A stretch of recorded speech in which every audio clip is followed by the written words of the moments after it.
Okay, so we are going to be learning a two-handed club drill. I'll be demonstrating it first with a dowel so you can see visually really clearly what's going on. And then I'll move over to the club. The two key parts of this movement are to keep your core related. So we don't want to go to this sort of disintegrated core where we arch our back in order to create an overhead reach.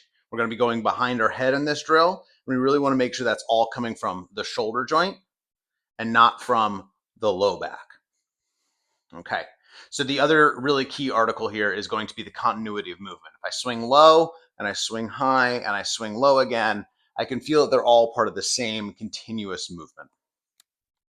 So last little thing before I get into the proper introduction, the proper move on this whole thing is just some terms. So when we're going overhand, we're thinking about the opposite shoulder as our reference. So if I'm with my right hand moving in an overhand direction, I'm thinking about overhand related as if I was throwing a ball over my left shoulder.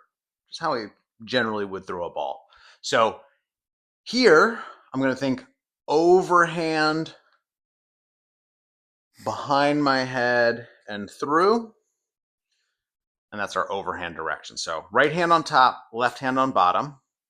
I'm going to almost think about a blocking move. You can see my hip is already moving forward underneath the weight.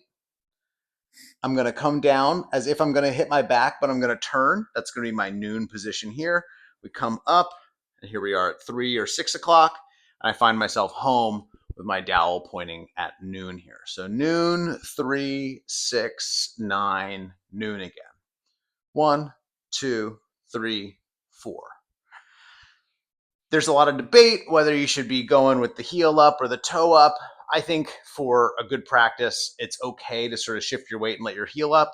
People who are really serious about the two-handed clubs feel very strongly about keeping the heels down and staying really connected to the earth and just moving through those knee joints, shifting your weight by driving a knee forward.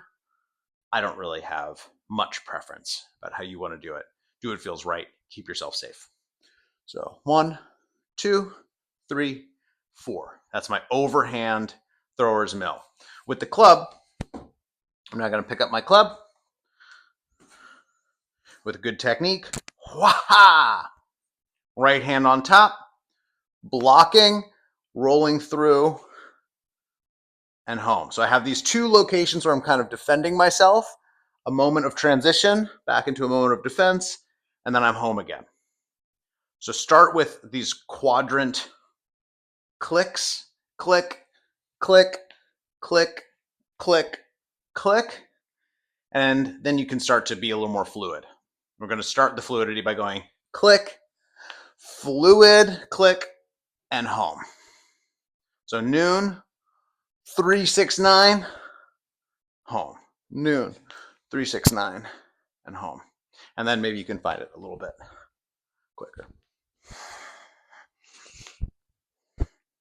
So that's your overhand two-handed club thrower's mill. Make sure you practice that on both sides. Same thing here, left hand on top, pitching overhand to that right side. All right, enjoy.